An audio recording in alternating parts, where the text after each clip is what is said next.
Assalamualaikum Pak Wantomi. Waalaikumsalam. Jadi begini Pak, tujuan saya hadir kemari untuk menemui Bapak. Ada sedikit bincang-bincang terkait menyelesaikan tugas CGP saya. Kemudian di sini saya membahas tentang kepemimpinan dari keputusan kepemimpinan tentang dilema etika dan bujukan moral Pak. Dan kemudian saya datang kemari juga ingin mendengar dari Bapak sendiri apa itu dia jawabannya, mudah-mudahan bisa menjadi tolak ukur saya apabila nanti ke depan bisa jadi pemimpin juga. Dan kemudian saya mau sedikit ajukan pertanyaan Pak Bapak. Yang pertama, selama ini bagaimana Bapak dapat mengidentifikasi kasus-kasus yang merupakan dilema etika atau bujukan moral? Oke, baik. Untuk permasalahan lah ya kan, beberapa kasus yang mungkin sering dihadapi, terutama yang berkaitan dengan dilema etika ataupun dilema moral. Ya, jadi kalau sesuai dengan pengertiannya kan dilema etika ini kan berarti sesuatu hal yang keputusan itu diambil benar lawan benar. Iya Pak, benar. Ya, sedangkan yang dilema moral ya, Iya. moral itu berarti benar salah. Iya benar, bujukan moral tadi Pak. Ya, rujukan moral. Jadi kalau untuk mengidentifikasinya tentu tolak ukurnya adalah juknis peraturan pemerintah ataupun peraturan perundang-undangan, selama itu mungkin tidak bertentangan dengan juknis, maka semua keputusan itu benar gitu, ya kan, benar dan benar gitu.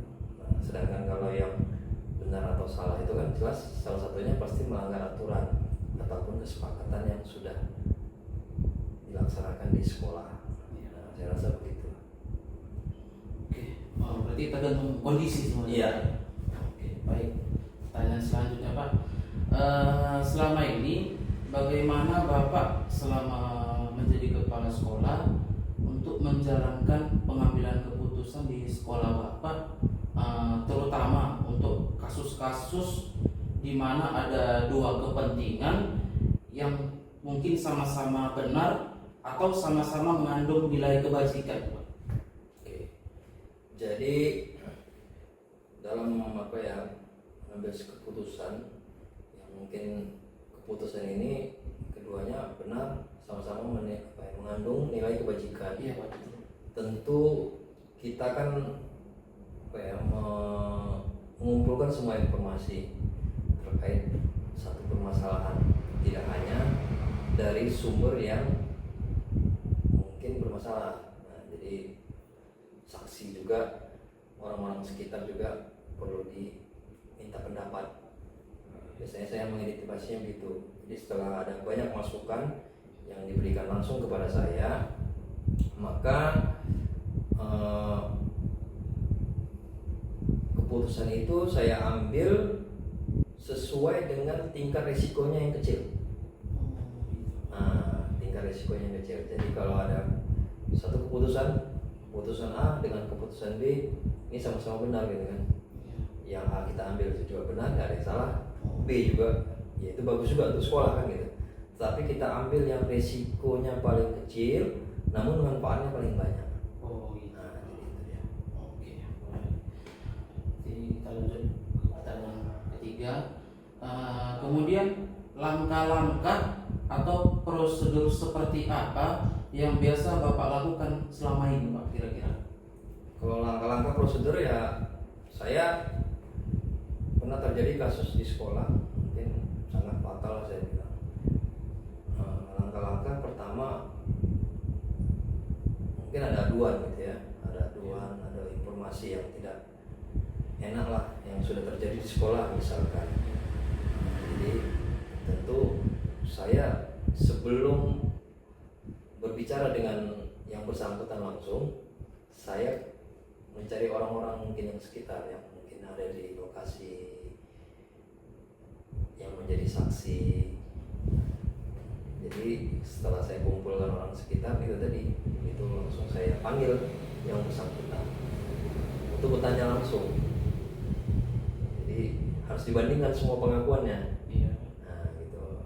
Tapi kita tidak boleh menganggap dia salah. Praduga tidak bersalah itu tetap kita junjung tinggi. Nah, kita tujuannya bukan untuk mencari kesalahan, tapi tujuannya untuk mencari solusi agar permasalahan-permasalahan yang sedang dihadapi itu bisa selesai tanpa menimbulkan rasa sakit hati ataupun korban apapun. Saya rasa itulah. Oke, saya pun kayaknya setuju Pak dengan salah satu langkah Bapak itu. Dan kemudian juga itu merupakan langkah yang cukup adil karena memanggil orang yang terlibat, saksi, sehingga semua dapat mengumpulkan bukti sehingga mendapatkan keputusan yang tepat ya Pak. Oke, baik, selanjutnya hal-hal apa saja yang selama ini Bapak anggap efektif dalam pengambilan keputusan pada kasus-kasus D5 etika ini Pak? Hal yang paling efektif, Iya Pak. yang jelas saya supaya keputusan itu benar, langkah saya pertama membaca peraturan. Oke. Aturan. Jadi kalau misalkan hari ini malam, besok saya harus menyelesaikan masalah itu di sekolah, maka malam ini saya belajar dulu undang-undang atau peraturan kementerian dan sebagainya lah yang terkait dengan itu, sehingga besok ketemu dengan dengan permasalahan itu untuk menyelesaikannya, saya sudah pegang aturan, karena aturan tidak boleh dilanggar. Iya. Jadi apapun alasannya, kalau sudah dapat titik temunya, maka kita kembali ke peraturan. Supaya kalaupun ada sanksi tegas, yaitu ya sesuai dengan peraturan yang berlaku. Jadi kita tidak disalahkan sebagai pimpinan, ini kan tidak boleh juga semena-mena ngambil keputusan. Betul Pak. Tapi kalau peraturan pemerintah yang sudah diketok palu, ya kan, yang sudah diundang-undangkan, ya harus kita jalankan. Oh, berarti Bapak mencari referensi untuk mencari keputusan yang paling tepat gitu Pak? Iya. Oke.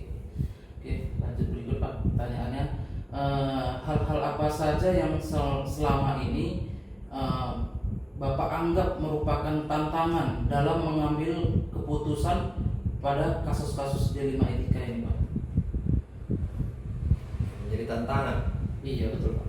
Kalau menjadi tantangan, semua keputusan yang akan diambil mungkin menghadapi masalah itu tantangan. Iya. Tantangan tersendiri. Cuma kan ada yang tantangannya besar, Iya. ada tantangannya yang kecil. Nah, jadi kalau ditanya masalah tantangan, ya semua menjadi tantangan buat saya. Tapi tidak untuk menghindar ya, tidak untuk menghindar. Semua permasalahan harus dihadapi, karena tantangan ini juga ujian. Betul. Kalau ujiannya itu berhasil kita lewati, maka kita naik satu level. Oh. Ya kan, derajat kita. Jadi kalau berkaitan tadi dengan tantangan apa, mungkin sumber informasinya itu tidak pas, tidak lengkap. Oh. Jadi ada informasi yang mungkin masih disembunyikan atau kejadian-kejadian yang tidak disaksikan oleh orang, gitu ya. Jadi itu mungkin tantangan untuk mencari bukti yang akurat supaya keputusan saya ini tidak menjolimi orang. Nah, ya, saya rasa itulah paling berat, mencari bukti yang akurat. Iya betul Pak, betul. Jadi sesuai dengan jawaban Bapak yang pertama tadi, kita mungkin harus mencari titik keputusan dengan resiko yang paling rendah, tetapi mendapatkan manfaat yang besar gitu ya Pak ya. Oke. Lanjut Pak, pertanyaan berikutnya, apakah Bapak memiliki sebuah tata cara atau jadwal tertentu dalam sebuah penyelesaian kasus dilema etika? Apakah Bapak langsung menyelesaikannya di tempat atau memiliki sebuah jadwal untuk menyelesaikannya, misalkan dalam bentuk atau prosedur seperti apa yang akan Bapak jalankan kira-kira? Kalau menyelesaikan sebuah masalah, baik masalah apapun itu, yang dilema etika ataupun bujukan moral, bagi saya kalau sekarang lebih banyak bersabar dulu, tidak langsung di tempat menyelesaikan masalah. Biasanya saya punya waktu khusus untuk itu. Ya, waktu khusus ini tidak tidak harus lama gitu. Misalkan hari ini saya harus menyelesaikan, saya tunggu seminggu 2 bulan tidak. Berarti direncanakan Pak ya? Tapi direncanakan. Misalkan hari ini saya sudah dapat informasi dan harus segera saya putuskan mana yang harus kita jalankan. Biasanya kan kalau bujukan moral ini kan dua-dua ini bisa dijalankan gitu. Iya. Nah, jadi kita punya waktu khusus lah, besok pagi kita kumpul untuk menyelesaikan ini gitu. Jadi ada yang waktu yang direncanakan tapi tidak terlalu lama, karena kalau terlalu lama juga tidak baik untuk suatu permasalahan. Iya, betul, Pak. Oke, mantap. Lanjut Pak, pertanyaan berikutnya, kira-kira ada nggak Pak seseorang atau faktor-faktor apa yang selama ini yang mempermudah atau membantu Bapak dalam pengambilan keputusan dalam kasus-kasus D5 etika ini Pak? Orang-orang yang membantu. Iya, atau faktor apa gitu? Oh, gitu. Ah, Kalau yang berperan di sekolah itu kan tentu ada yang dekat, semua dekat sebenarnya. Cuma kan ada mungkin yang sering bertemu dengan kita. Kita orang-orang yang mungkin bisa diajak tukar pikiran, gitu ya, yang mungkin bisa memberikan masukan. Karena juga untuk berdiskusi itu kan perlu orang-orang yang mungkin pikirannya selalu positif. iya. Karena kalau ada orang yang mungkin pikirannya kan jelek aja sama orang, kalau kita minta bantulah sama dia untuk menyelesaikan masalah, tentunya masalah makin ruwet. Karena pasti kebencian terus yang disebarkan. Gitu ya. Tapi kan pasti di sekolah pasti banyak orang-orang yang sekarang berpikiran positif. Iya. Nah, tapi kalau misalkan di sekolah juga tidak mampu, maka saya akan orang-orang mungkin yang mendukung peran ini lah menyelesaikan ini.